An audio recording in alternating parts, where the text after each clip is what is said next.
En titre formidable pour commencer, Frédéric. Je reste dans le bleu et dans le marine, vous allez voir, avec Femme majuscule, qui n'est pas un magazine très connu.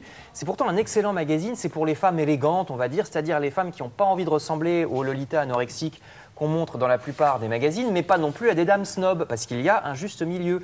Femme majuscule vous compose donc, madame, une garde-robe d'été pour la plage, donc bleu, très joli total look bleu, du maillot une pièce aux lunettes et bracelets plutôt dans les turquoises, on va les voir en plus gros. C'est pas très cher en plus, hein. Je ne peux pas dire les marques, mais on est entre 30 et 60 euros.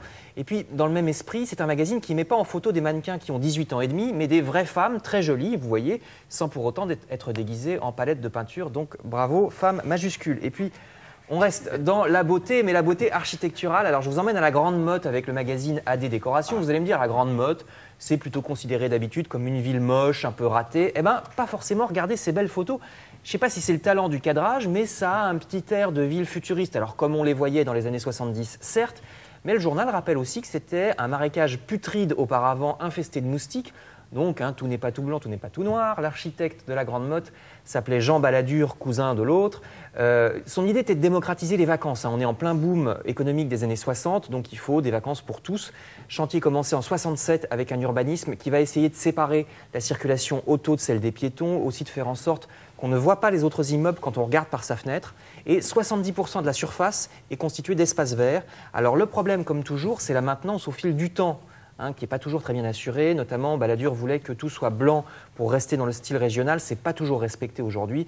Le magazine nous conseille tout de même les visites guidées de la Grande Motte à l'Office de tourisme pour les fans d'architecture donc. Et puis justement, je vous parlais de moustiques, petit musée des horreurs dans Ça m'intéresse sur les bestioles infernales de l'été.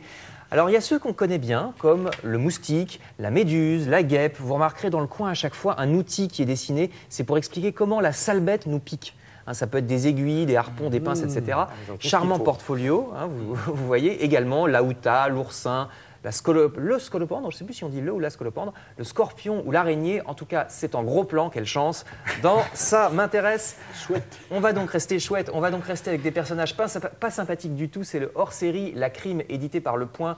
Je vous en parlais tout à l'heure, vous le trouverez en kiosque ou bien à commander sur le site internet du Point. Ça retrace les grandes affaires et les grands criminels du XXe siècle. Ça se lit vraiment comme un roman policier. C'est raconté à chaque fois comme une nouvelle sur une dizaine de pages. Donc vous voyez par exemple Violette Nozière qui, dans les années 30, empoisonne ses parents. Il y a aussi l'horrible docteur Petiot pendant la guerre.